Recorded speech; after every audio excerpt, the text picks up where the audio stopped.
में हमारी video cut हो गई थी, तो उसी को हम आगे कंटिन्यू करेंगे। हम जो पढ़ रहे थे जिसमें हमने प्राइमरी मेथड्स के, जो हमारे प्राइमरी डेटा कलेक्शन के मेथड्स हैं, उस पर डिस्कस कर रहे थे। उसमें हमारा इंटरव्यू हो गया था, डेल्फी मेथड हो गया था और हमारा प्रोजेक्टिव मेथड हो गए थे। ठीक है, 3 हमारे ये कंप्लीट हमने कर लिए थे। साथ ही साथ हमने सर्वे और एक्सपेरिमेंट देख लिया था। उसके बाद हमारा नेक्स्ट टॉपिक है केस स्टडी मेथड। ठीक है, आज हम पढ़ेंगे केस स्टडी मेथड। तो केस स्टडी मेथड क्या होता है? केस स्टडी में क्या होता है, हम एक पर्टिकुलर या तो किसी ऑर्गेनाइजेशन के बारे में, किसी ग्रुप, किसी पार्टी, किसी इंडिविजुअल व्यक्ति के बारे में उसके बहुत इन डेप्थ स्टडी करते हैं। ठीक है, तो वो क्या होती है, हमारी केस स्टडी कहलाती है। जब आप किसी चीज़ को बहुत ज़्यादा इन डेप्थ स्टडी करोगे, बहुत ज़्यादा उसको गहराई से उसकी एक एक चीज़ आप पता करोगे, ठीक है, तो उसको क्या कहते हैं, केस स्टडी बोलते हैं। ठीक है, ग्रुप के बारे में भी कर सकते हो, किसी इंडिविजुअल के बारे में भी कर सकते हो आप इसको।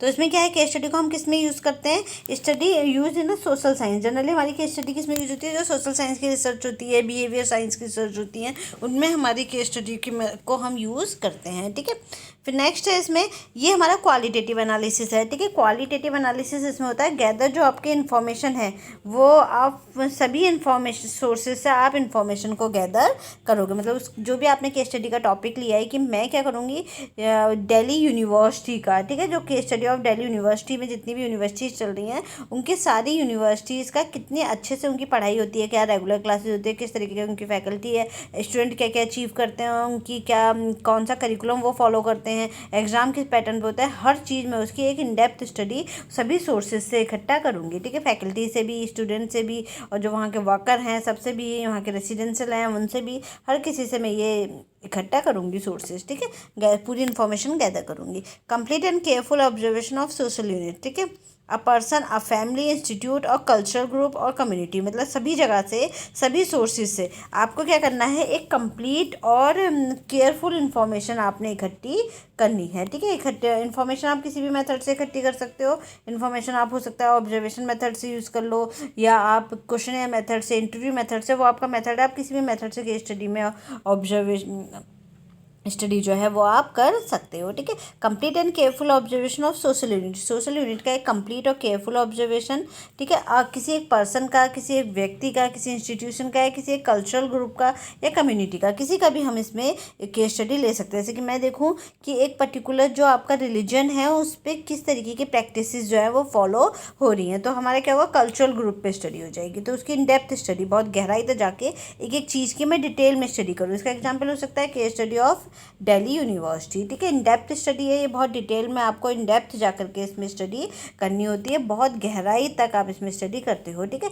डिटेल डेटा कलेक्शन, इसमें डेटा कलेक्शन बहुत डिटेल में होगा, आप हर चीज़ उसके बारे में जानोगे। एक पर्टिकुलर से मान लो मैं टाटा इंस्टीट्यूट के बारे में अगर मुझे पढ़ना, नॉलेज लेनी है, केस स्टडी करनी है, तो उसके बारे में एक एक चीज़ मुझे पता होनी चाहिए। ठीक है, बहुत टाइम लगा के मैं एक एक पॉइंट उसका स्टडी करूँगी। ठीक है, over a long period of time on a particular topic, किसी एक टॉपिक को बहुत लंबे समय तक मैं स्टडी करूँगी। ठीक है, 1 साल 2 साल, उसकी एक एक चीज़ मैं बिल्कुल अपने, मुझे उसकी हर चीज़ पता होगी, मैं एक्सपर्ट हो जाऊँगी उसमें। ठीक है, full analysis of condition and inter relation. ठीक है, हर कंडीशन, हर परिस्थिति, हर रिलेशनशिप के बारे में उसका पूरा डिटेल में एनालिसिस में करूँगी। ठीक है, अंडर कंसिडरेशन इंटेंसिव इन्वेस्टिगेशन। ठीक है, बहुत गहराई तक इन्वेस्टिगेशन में इसमें करूँगी, और किसी भी कंडीशन के अंदर, ठीक है, हर तरह की गहराई की कंडीशन इन्वेस्टिगेशन करनी है। अंडर कंसिडरेशन, हर पॉइंट, हर चीज़ को सोचते हुए। ठीक है, study of behaviour pattern of subject, detail information. ठीक है, किसी भी सब्जेक्ट, जो भी आपका टॉपिक है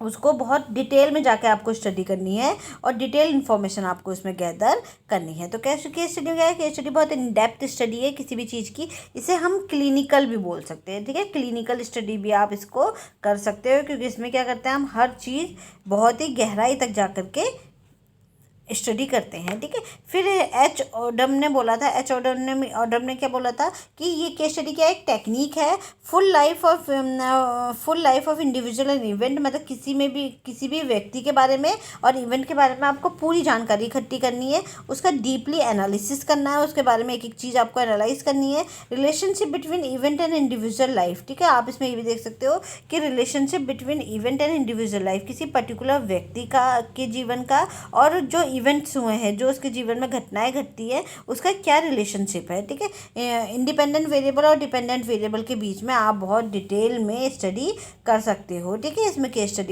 स्टडी जनरली आपकी क्या होगी, इसमें भी आपका डिपेंडेंट वेरिएबल और इंडिपेंडेंट वेरिएबल को हम चेंज नहीं करेंगे, जो है वैसा का वैसा ही हम उसको डिस्क्राइब करेंगे चीज़ों को, ठीक है। तो इसीलिए ऑल माइन्यूट डिटेल ऑब्जर्व, हर छोटी से छोटी डिटेल को आप इसमें ऑब्जर्व करोगे, ठीक है। जनरलाइज कर सकते हो, आपको इन्फ्रेंसेस कर सकते हो, कंक्लूजन निकाल सकते हो डेटा का, ठीक है। जनरलाइज करना मतलब जो भी केस स्टडी आप कर रहे हो वो आप अप्लाई कर सकते हो बड़े लेवल पे, ठीक है।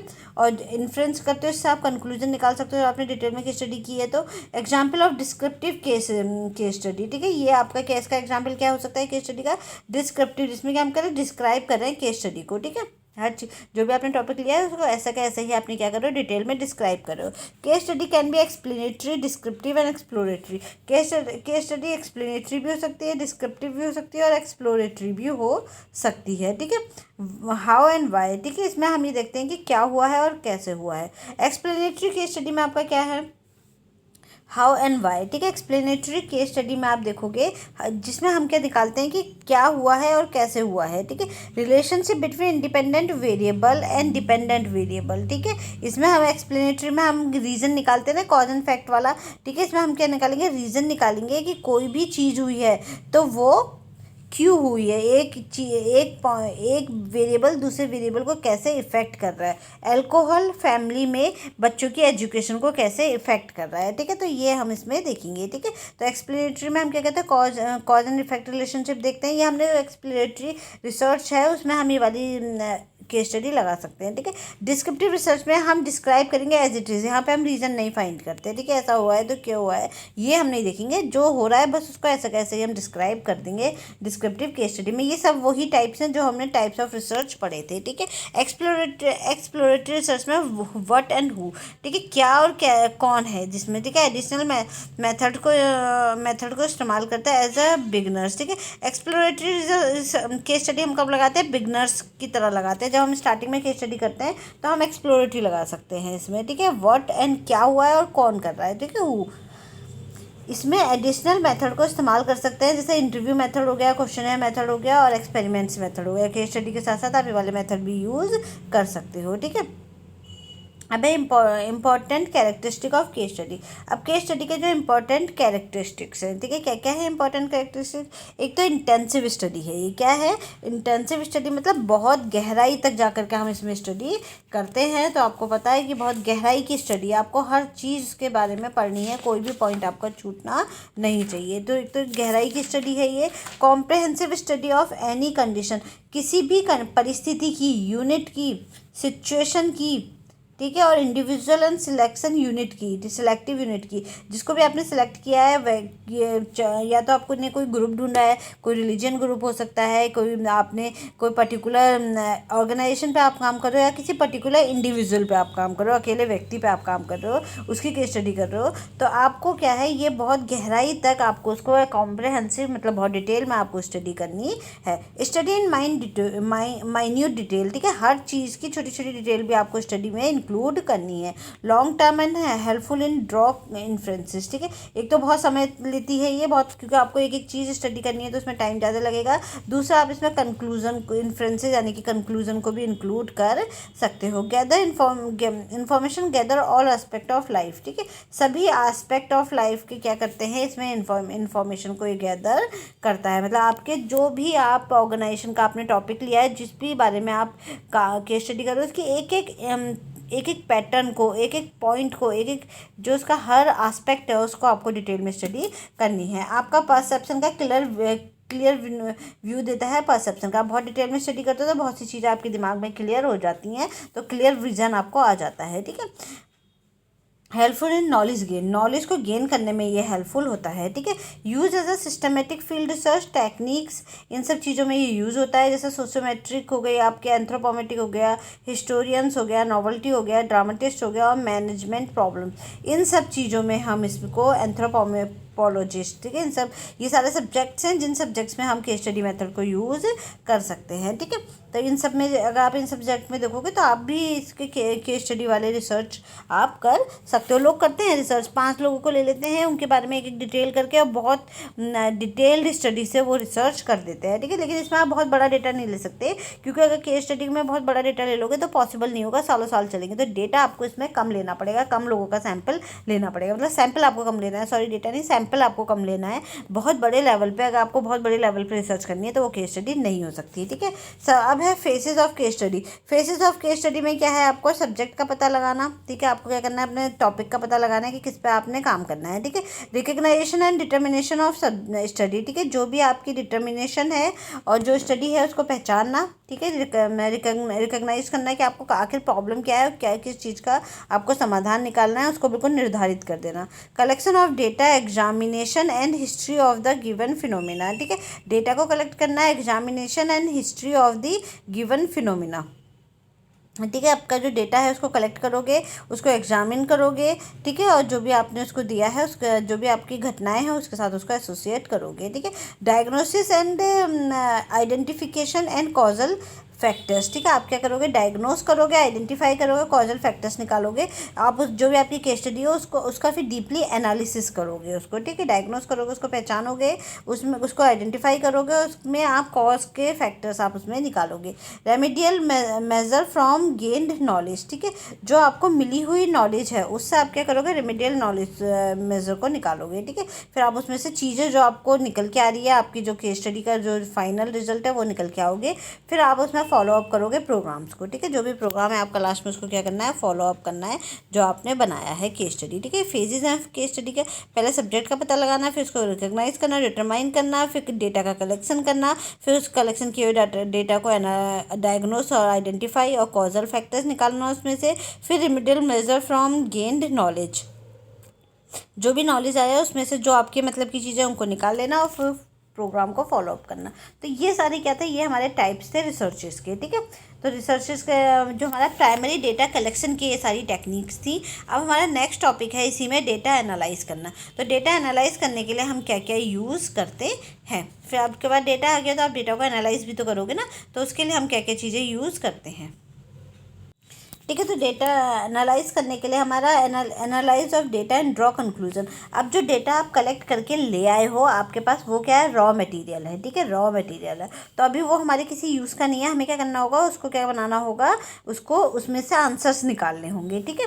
उसको अपने हिसाब से हमें उसमें चेंजेस करके, चेंजेस क्या उसको कन्वर्ट करके उसमें से आंसर आपको निकालने होंगे, ठीक है। Analyse of data and draw conclusion, data को एनालाइज करना और उसमें से कंक्लूजन निकालना। जैसे कि आपने क्या पूछा कि आप अपने सारे फैक्ट उससे ही पूछ के आ गए कि आप अपने देश में बेरोजगारी कम करना चाहते हो, ठीक है। जितना भी अनएम्प्लॉयमेंट है कम करना है, तो सबने अपने उसमें यस यस लिख दिया, ठीक है। यस यस यस लिख दिया, ठीक है। तो अब आपने देखा है कि 100 लोगों ने 100 लोगों का डेटा लेके आएगा तो सभी कम करना चाहते हैं भाई, तो सब ज़्यादा यस यस लिख देंगे। तो आप ये तो नहीं बता सकते ना, डेटा तो आप ले आए, 100 लोगों के क्वेश्चन ले आए हो, उसमें लिखा हुआ है कि सबने यस यस कर रहे हैं। अब आपको क्या करना होगा, उसको डेटा को एनालाइज करना होगा ताकि आप कह सको कि 100% लोगों ने बोला है कि जो बेरोजगारी है वो कम करना चाहते हैं, ठीक है। तो इसको बोलते हैं एनालाइज, डेटा को एनालाइज करना, क्योंकि अभी तक वो रॉ मटेरियल में है, वो आपके काम है बस आपके क्वेश्चनर में भरा हुआ है। अब हमें उसको कंक्लूजन निकालना है उस क्वेश्चनर से, ठीक है। तो जो डेटा आप कलेक्ट करके लेके आए हो तो इससे क्या करोगे, आप कंक्लूजन निकालोगे, ठीक है।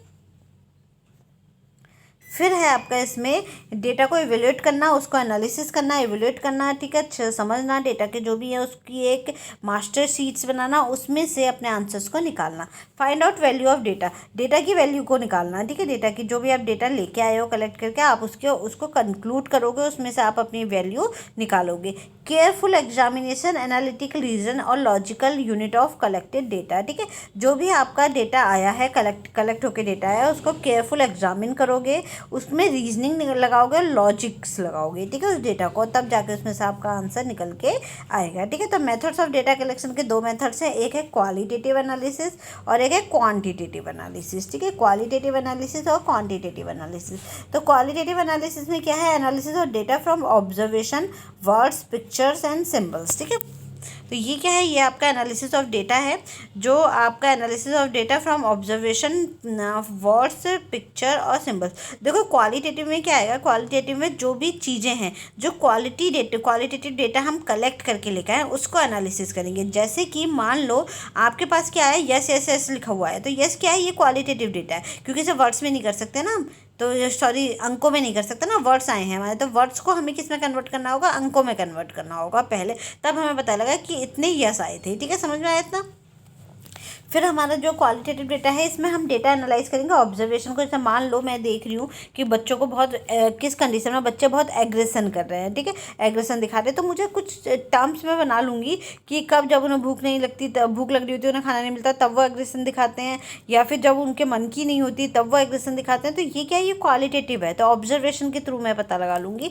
वर्ड्स हो गए, पिक्चर्स हो गए, सिम्बल्स हो गए, तो इनसे जो डेटा कलेक्ट करते हैं, उन डेटा को जब हम एनालाइज करेंगे तो क्वालिटेटिव एनालिसिस में आएगा। ठीक है, इसमें हमारा डिस्क्रिप्टिव आ सकता है, प्रेडिक्टिव आ सकता है, प्रिस्क्रिप्टिव एनालिसिस आ सकते हैं। ठीक है, इसमें क्या आएगा, डिस्क्रिप्टिव एनालिसिस का मतलब क्या है, मैंने ये देखा है कि भाई हमारे देश में जो बच्चे हैं उन्हें गुस्सा कब आता है। मैंने देखा है कि कुछ बच्चे जो वाली फैमिलीज़ के बच्चे होते हैं, जहाँ पेरेंट्स अपने बच्चों को केयर नहीं करते, उनके बच्चों का बिहेवियर आप देखोगे तो अजीब सा बिहेवियर होता है, उनका अलग टाइप का बिहेवियर होता है। ठीक है, और जबकि जिन बच्चों को केयर मिलती है बचपन से, अच्छा घर में माहौल होता है, इन्वायरमेंट होता है, उन बच्चों का बिहेवियर अलग ही दिखाई देता है। ठीक है, तो ये क्या है, ये क्वालिटेटिव एनालिसिस है। तो उसको आप क्या करोगे, डिस्क्राइब करोगे, प्रेडिक्टिव करोगे, उसका प्रिस्क्रिप्टिव एनालिसिस करोगे क्वालिटेटिव एनालिसिस में। ठीक है, लेकिन अगर मैं ये कहूँ कि जिन बच्चों को खाना अच्छा मिलता है, ठीक है, क्यों आपको न्यूट्रिशन फूड मिलेगा, तो उनका वेट जो है वो अच्छा रहता है, तो वेट तो हम तोल सकते हैं ना, तो वेट हमारा किस में आएगा, वो क्वांटिटेटिव एनालिसिस में आएगा। ठीक है, तो जिस चीज़ को हम मेज़र नहीं कर सकते उसको हमें समझ करके अपनी तरीके से उसको डिस्क्रिप्टिव रिसर्च में, डिस्क्रिप्टिव, प्रिस्क्रिप्टिव, इन सब मेथड से हमें यूज़ करना होगा। ठीक है, इसके बाद नेक्स्ट है कंटेंट इसके अंदर हमारा क्या क्या आएगा, जो अगर तुम देखो तो इसके अंदर आपका आएगा कन्वर्सेशन हो गया, डिस्कशन हो गया, और एनालाइज, डिस्कशन को एनालाइज कर, डिस्कशन होगा यहाँ पे। ठीक है, डिस्कशन को एनालिसिस करना एनालिटिकल होता है ये, मतलब इसमें हमें खुद ही से ही एनालिसिस निकालने पड़ेंगे, खुद से करके ही। ठीक है, जबकि अगर मैं ये देखूँ कि मैं अगर प्रोटीन पाउडर खिला रही हूँ, मतलब कि अगर मैं ये देखूँ कि मैंने 10 बच्चे लिए, उनको हॉर्लिक्स खिलाया और ये देखा कि 3 महीने में उनके वेट में कोई अंतर आया या नहीं आया, तो वो किस में आएगा, वो क्वांटिटी में आएगा। सीधे मैंने 3 महीने बाद क्या कर दिया, उनको उनकी हाइट को मेजर कर दिया, ठीक है, उनके वेट को मेजर कर दिया, तो वहाँ से एकदम से मुझे पता लगेगा कि हाँ आया या नहीं आया, तो वो आपका क्वांटिटेटिव आएगा। लेकिन अगर मैं ये देखूँ कि उन बच्चों में हॉर्लिक्स पीने के बाद उनकी रीजनिंग कितनी अच्छी है, मतलब किस तरीके से उनकी कम्युनिकेशन स्किल में अंतर आ रहा है, ठीक है, किस तरीके से उनकी जो बॉडी लैंग्वेज है वो बदल रही है, कितनी वो एक्टिव रहते हैं, तो वो किस में आएगा, वो आपका क्वालिटेटिव आएगा। क्योंकि इन चीज़ों को हम मेजर नहीं कर सकते ना, इन चीज़ों को हम मेजर नहीं कर सकते हैं, तो इनको समझने के लिए हमें अलग अलग टेक्निक्स यूज़ करनी पड़ेंगी। ठीक है, इसके अंदर आपका कंटेंट एनालिसिस है, नरेटिव एनालिसिस है, ग्राउंड थ्योरी है। तो 3 थ्योरी हमारी किसके अंदर आएंगी, क्वालिटेटिव एनालिसिस के अंदर आती हैं। ठीक है, क्वालिटेटिव एनालिसिस के अंदर हमारी 3 थ्योरी आती हैं। इसमें से सबसे पहले कंटेंट एनालिसिस है। कंटेंट एनालिसिस क्या है, analyse behaviour and verbal data. इसमें हम क्या करते हैं, बिहेवियर को, वर्बल डेटा को एनालाइज करते हैं। ठीक है, analyse content from format, pictures and audio visual aids. मतलब कि आपने मान लो कोई बुक पढ़ी, कोई वो पढ़ा, ऑडियो विजुअल एड्स देखा, पिक्चर्स देखी, और आपने कोई फॉर्मेट देखा, उसमें से आप उसके जो भी आपके पास बन के आया है उसमें वाले डेटा में से आप उसको कंटेंट को एनालाइज कर रहे हो। आपके पास जो भी चीज़ें आई हैं आप उसको समझ रहे हो कि इन्होंने ये ड्रॉ क्यों किया। आपने बोला कि अपनी ज़िंदगी का सबसे अच्छा मूवमेंट जो है वो ड्रॉ करके दिखाओ। ठीक है, तो कुछ लोगों ने कुछ मूवमेंट ड्रॉ किया, कुछ लोगों ने कुछ मूवमेंट ड्रॉ किया, और फिर आपने उनको देख के आप समझोगे कि इन्होंने ये वाला मूवमेंट ड्रॉ किया है, तो इसका मतलब इसमें क्या इसकी पॉजिटिव या नेगेटिव थिंकिंग है। इसके बाद है नरेटिव एनालिसिस। ठीक है, नरेटिव एनालिसिस में क्या है, आपका फील्ड नोट्स हो गए, सर्वे हो गए, डायरी हो गए, interview and other return format and data analysis को based on the stories of experience. ठीक है, जो भी आप फील्ड से लेके आए हो, जो लोगों ने आपकी कहानियाँ बताई हैं, जो अपने इंटरव्यू दिए हैं उन्होंने, उसमें से पढ़ करके आप उसको एनालिसिस कर रहे हो। ठीक है, तो वो क्या है, वो नरेटिव एनालिसिस हो गया। समझ में आ गया। ग्राउंड थ्योरी में क्या है, ग्राउंड थ्योरी में स्टडी 2 और more than 2 cases so can find causal relationship between single phenomena. इसमें क्या करते हैं, ग्राउंड थ्योरी में हम स्टडी 2 और मोर देन 2 केसेस, इसमें 2 या 2 से ज़्यादा केसेस को हम क्या करते हैं, स्टडी करते हैं। So can find causal relationship between single phenomena. ठीक है, फिर हम क्या कर सकते हैं, एक परिस्थिति से अलग अलग जो केसेस हम स्टडी कर रहे हैं उसके साथ उसका रिलेशनशिप निकाल सकते हैं। Study of cases alter explanation, ठीक है। अब इस ये स्टडी ऑफ केसेस आपको देखने को मिलेगी, इससे आपका जो रिलेशन एक्सप्लेनेशन है वो ऑल्टर आप कर सकते हो।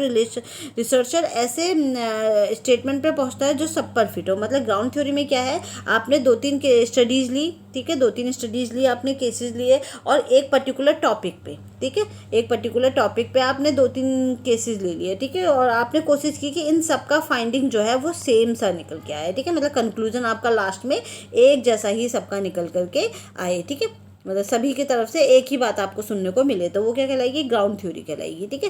तो रिसर्चर ऐसे स्टेटमेंट पर पहुंचता है जो सब पर फिट हो। फाइनली आप एक ऐसे स्टेटमेंट पर पहुंच जाओगे अलग अलग कई तरह के केसेस लेकर के एक सिंगल फिनोमिना पे, किसी सिंगल टॉपिक पे, सिंगल घटना पे, कि मान लो कोविड है, ठीक है, कोविड में आप देखोगे तो कई तरह के लोगों से आपने बात की, सब कुछ देखा, लेकिन लास्ट में आपको क्या मिलेगा, सब एक ही बात कहेंगे, कोविड जो फैला उसका रीज़न क्या था, अनएम्प्लॉयमेंट था, ठीक है। जिन लोगों के पास पैसा था वो तो घर पे बैठ गए थे अपना, ठीक है, तो उनको कोई दिक्कत नहीं थी, लेकिन जिन्हें जो दहाड़ी पे काम करते थे, रेगुलर उनको इनकम थी, उनको घर में खाना नहीं था, उन्हें तो बाहर जाके काम करना ही था ना। तो हमें क्या करेंगे, हमने कई तरह के लोगों से बात की, अलग अलग फिनोमिना, एक ही घटना तो हमने कोविड ही ली, लेकिन हर सबका जब निचोड़ क्या निकाला, निचोड़ हमने एक ही पॉइंट निकाला कि अनएम्प्लॉयमेंट ही मेन था जिसके चलते ज़्यादा कोविड जो है वो फैला है, ठीक है।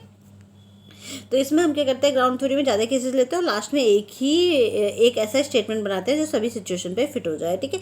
नरेटिव एनालिसिस में आपने जो भी लिखा है, जो भी आपको लोग बता रहे हैं, उसको क्या करना है, आपने अपने हिसाब से उसको पढ़ करके एनालाइज करना है, ठीक है। तो ये 3 आपके हो गए क्वालिटेटिव के। जैसे कि अगर मान लो आप 10 लोगों के पास गए, 10 लोगों से पूछा भाई आपको कॉलेज जाना पसंद है, 10 लोगों ने बोला कि हाँ हमें पसंद है क्योंकि वहाँ पे हमें दोस्त मिलते हैं, कुछ ने कहा कि नहीं हमारे वहाँ कैंटीन बहुत बढ़िया है, हमें मज़ा आता है, खाने पीने को बढ़िया मिलता है। उसके बाद कुछ लोगों ने बोला कि नहीं हमें पढ़ने में बहुत अच्छा लगता है। तो आप क्या करोगे, 3-4 कैटेगरी, जो 10 लोगों में हो सकता है 3 लोग ये बोल रहे हो, ठीक है, कि हमें वहाँ पे पढ़ाई में मज़ा आता है, 2-3 लोग ये बोल रहे हो कि कैंटीन में हमें टाइम स्पेंड करना अच्छा लगता है, 3 लोग ये बोल रहे हो कि दोस्तों से मिलना अच्छा लगता है। तो आप क्या करोगे, 3 पॉइंट्स बना लोगे, उन्हीं 3 पॉइंट्स में सबको अंदर आ जाएंगे। तो मेजर 3 पॉइंट जो है आपने बना दिए और आपने देखा कि 30% लोग तो इसलिए कॉलेज जाना है उनको इसलिए पसंद है, क्यों, क्योंकि वहाँ पे कैंटीन में उनको अच्छा फूड और ये सब इंजॉयमेंट रिक्रिएशन एक्टिविटी मिलती है। 30% को इसलिए पसंद है क्योंकि वो ये कह रहे हैं कि उनको जो है फ्रेंड्स के साथ मिलना पड़ता है, बाकी 30% बेचारे जो है पढ़ाई के लिए कॉलेज जाते हैं, ठीक है। तो ये नरेटिव एनालिसिस में आ जाएगा, समझ में आ गया। तो ये सब आपके क्वालिटेटिव हैं। तो क्वालिटेटिव में हमें पढ़ करके अपने आप ही समझना होता है, ठीक है। क्वालिटेटिव में हमें क्या करना होता है, पढ़ करके अपने आप ही समझना होता है। इसके बाद नेक्स्ट है आपका क्वांटिटेटिव एनालिसिस। क्वांटिटेटिव एनालिसिस बहुत आसान है, उसमें तो सीधे सीधे आपको आंसर मिल जाएगा। जैसे कि मैं ये देखूँ कि मैं एक पर्टिकुलर प्रोटीन फूड अगर मैं आज लेती हूँ तो कल मेरा 1 महीने बाद मैं लगातार लेती हूँ तो 1 महीने बाद मेरे वेट में क्या अंतर आएगा, ठीक है, मेरी मसल्स कितनी डेवलप होंगी। तो वो तो तोलना आसान है, आप जाकर के वेट मशीन में खड़े हो जाओ, आपको पता चल जाएगा कि 1 महीने में आपका वेट इतना बढ़ा है, यानी कि फूड जो है आप पे इतना इफेक्ट डाल रहा है। तो क्वांटिटेटिव एनालिसिस आसान है, सीधे सीधे आप किसी भी चीज़ को तोल सकते हो, आपको बिल्कुल सीधे से आंसर मिल जाता है। तो हमें क्या करना पड़ता है, क्वालिटेटिव एनालिसिस को भी कन्वर्ट करना होता है क्वान्टिटेटिव एनालिसिस में, ताकि हमें एक सीधा सा आंसर मिल जाए, ठीक है। तो क्वांटिटेटिव एनालिसिस में क्या होता है, ये स्टैटिस्टिकल मेथड हमारे ड्रॉ करने में हमें हेल्प, इससे हमें क्या मिलेगा, सीधे सीधे आपके स्टैट्स में जवाब मिल जाता है कि भाई 30% लोगों ने ये बोला है, 40% लोगों ने ये बोला है, ठीक है। तो हमने यहाँ भी देखा, हमने जो क्वालिटेटिव थी, जो सबके अलग अलग आंसर आ रहे थे, उसको भी हमने किस में कन्वर्ट कर लिया था, क्वान्टिटेटिव में ही कन्वर्ट करा था, तभी हमारा आंसर जो है वो निकल करके आया था, ठीक है। फिर इसमें है रिग्रेशन, स्टैंडर्ड डेविएशन है। इसके अंदर क्या क्या है, आपके statistical methods of data collection, ठीक है। डेटा अभी हमने जो स्टैट्स पढ़े हैं लास्ट की क्लास में, तो हमारा जब क्वांटिटी में हम उसे चेंज करेंगे तो वो स्टैट्स के थ्रू ही हमें क्या मिलेगा, इसके आंसर हमें मिलेंगे। स्टैट्स लगा के हमें आंसर मिल जाएगा कि हमारी जो क्लासरूम अटेंडेंस है वो हमारी किसके साथ रिलेटेड है, हमारे रिजल्ट के साथ रिलेटेड है। तो इसके लिए हमें क्या मिलेगा, स्टैट्स के थ्रू हमें क्या मिल जाएगा, रिजल्ट निकल के आ जाएगा हमारा, ठीक है। हम कैलकुलेशन लगाएंगे कि कितने % बच्चे रेगुलर क्लास में आते थे तो उनका रिजल्ट जो है कितना अच्छा है, ठीक है। फिर है कन्वर्ट डेटा इनटू नंबर, इसमें हम नंबर के अंदर क्या करते हैं, डेटा को कन्वर्ट करते हैं।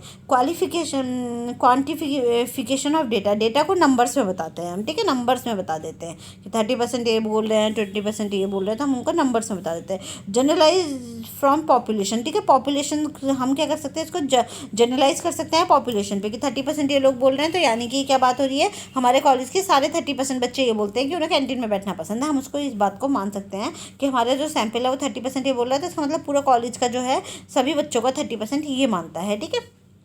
तो पॉपुलेशन में जनरलाइज कर सकते हैं इसको।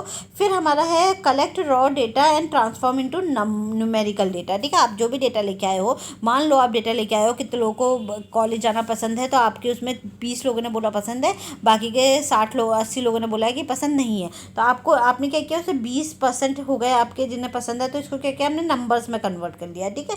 और 80% बोल रहे हैं कि पसंद नहीं है, तो इसको हमने क्या किया, जो भी हम डेटा कलेक्ट करके लेके आए हैं उसे न्यूमेरिकल डेटा में हमने कन्वर्ट कर लिया है, ठीक है। इसमें आपका मोड आप कैलकुलेट कर सकते हो, रिग्रेशन, स्टैंडर्ड डेविएशन आप कर सकते हो, ये सब स्टेट्स के नाम हैं, ठीक है। ये सब चीज़ें हम इसमें कैलकुलेट कर सकते हैं। तो मीन मैंने आपको बताया है, जो लेक्चर मैंने ऐड किया था। तो मीन क्या है, मीन एवरेज, इसमें हम मीन कर सकते हैं, हाइपोथेसिस टेस्टिंग हम कर सकते हैं, सैम्पल साइज डिटर्मिनेशन हम कर सकते हैं। तो इसमें आप क्या करोगे, एक तो मीन आप कैलकुलेट करोगे, स्टैंडर्ड डेविएशन कर सकते हो, मोड कर सकते हो, मीडियन कर सकते हो, ठीक है। इसके अलावा आप वेरिएंस कर सकते हो, तो बहुत सारी चीज़ें, एनोवा कर सकते हो, analysis of variance, T test लगा सकते हो, एफ टेस्ट लगा सकते हो। तो ये सब हमारे किस में आएंगे, ये हमारे स्टैटिस्टिकल टेस्ट में आएंगे, जो हमने लास्ट क्लासेस में पढ़े हैं, ठीक है। तो इसके अलावा मीन है average analysis of data from all units and divide it number of units, ठीक है। ये एवरेज जब हम निकालते हैं कि अगर हमारे 10 बच्चे हैं, 10 में से 5 जो है वो रेगुलर क्लास में आते हैं, तो आप क्या करोगे, 5/10, ठीक है। तो ये क्या आ गया आपका, एक तरीके से सबको प्लस करके सारी जितनी भी यूनिट आपकी आ रही हैं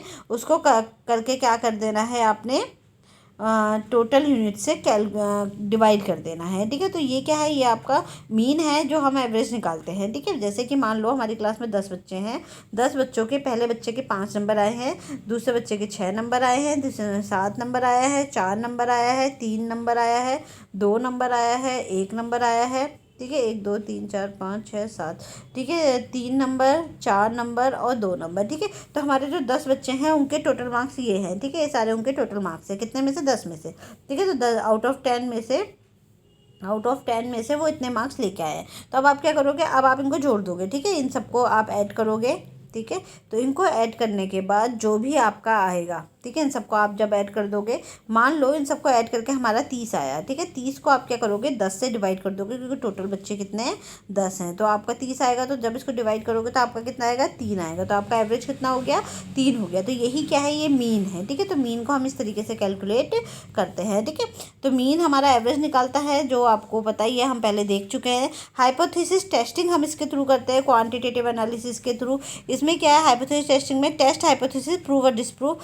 क्वांटिटेटिव एनालिसिस के थ्रू जो भी हमारी हाइपोथेसिस थी, जो हमने बनाई थी हाइपोथेसिस, उसको प्रूफ और डिसप्रूफ करने का काम करता है स्टैट्स, ठीक है। यानी कि क्वांटिटेटिव एनालिसिस की दोनों के बीच में रिलेशनशिप निकला या फिर नहीं निकला, सीधे नल हाइपोथेसिस आपकी प्रूफ हो रही है, डिसप्रूफ हो रही है, रिजेक्ट हो रही है, एक्सेप्ट हो रही है, ये सीधे सीधे कौन बताएगा, ये आपका स्टैटिस्टिकल एनालिसिस यानी कि क्वांटिटेटिव एनालिसिस आपको बताता है, ठीक है। सैम्पल साइज को डिटरमाइन करने में भी हेल्प करता है। इससे आप क्या करोगे, अगर आपका क्वांटिटेटिव एनालिसिस के थ्रू आप अपने सैंपल को भी, जैसे मान लो हमारे कॉलेज में 500 बच्चे हैं, ठीक है। अब 500 में से मुझे कितना लेना चाहिए, मैंने ये सोचा है कि मैं 500 का 10% लूँगी अपने सैंपल में, ठीक है। तो कितना आ गया, सीधे सीधे 50 बच्चे आ गए, ठीक है, 10% में। तो यानी कि मुझे सैंपल कितना लेना है, 50 लेना है। तो क्वांटिटेटिव एनालिसिस के थ्रू हम क्या कर सकते हैं, सैंपल को भी निर्धारित करने में हमें हेल्प मिलती है। Use quantifiable method in a large sample size, ठीक है। बड़े सैंपल साइज में से के लिए भी हमें क्या हेल्प मिलती है कि हमें इसमें से